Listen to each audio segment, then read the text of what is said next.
Hey Bible readers, I'm Tara Lee Cobble, and I'm your host for the Bible Recap.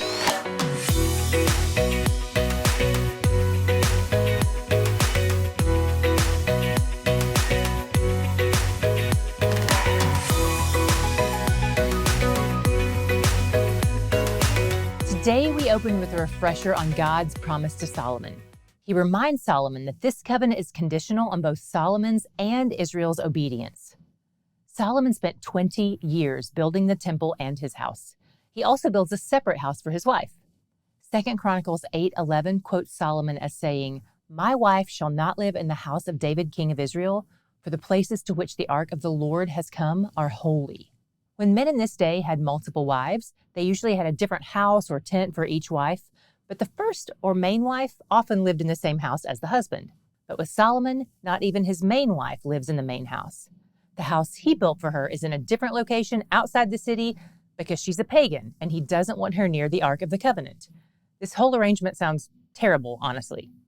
Then Solomon decides to build 20 cities, as one does. These are possibly supposed to be a gift for King Hiram, but he doesn't like them.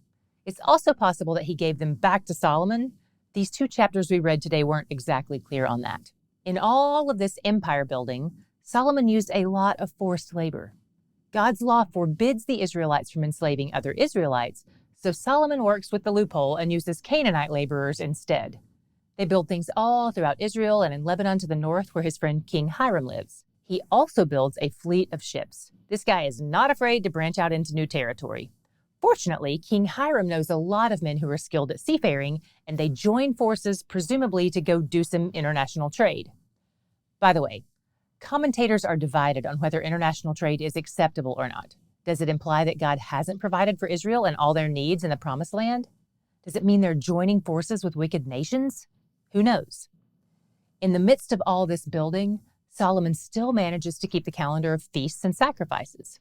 He tries to remain faithful to all the things that were clearly marked out in the law by Moses and David. What was your God shot today? One thing that stood out to me as we were rereading God's conversation with Solomon was in this section in 1 Kings 9:7-8, where God is discussing what will happen if Israel rebels.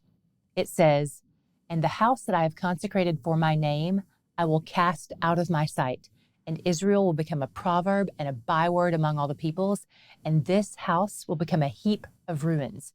Everyone passing by it will be astonished and hiss, and they will say, 'Why has the Lord done thus to this land and to this house?'" I've already told you that this temple will be destroyed. This all happens. God knows, we know, but Solomon probably didn't know. In that moment, I wonder what he thought about God. It's easy to think of God as harsh here, like he's saying, "If you don't do what I say, I'm taking my toys and I'm going home." But that's not what we see here, for two reasons. First, God has already laid out the plan of redemption and restoration for them. Solomon himself spoke about it on Consecration Day. A selfish God doesn't act like that. A selfish God is unyielding and vengeful.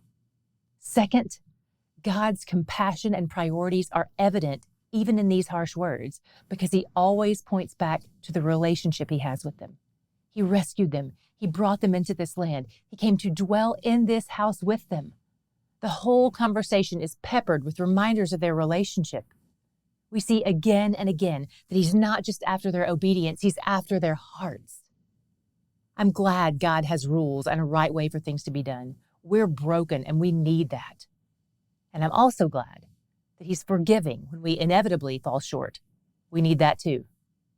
And I'm grateful he even tells us in advance how he's going to operate in this relationship with us.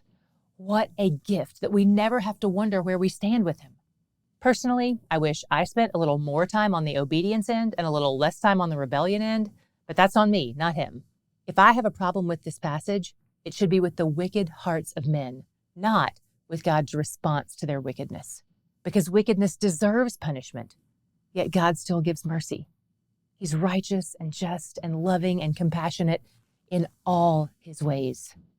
And he's where the joy is.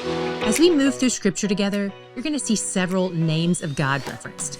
And as we keep looking for him and for our God shot in our reading each day, we thought it might be helpful to give you a more comprehensive guide to the names and attributes of God.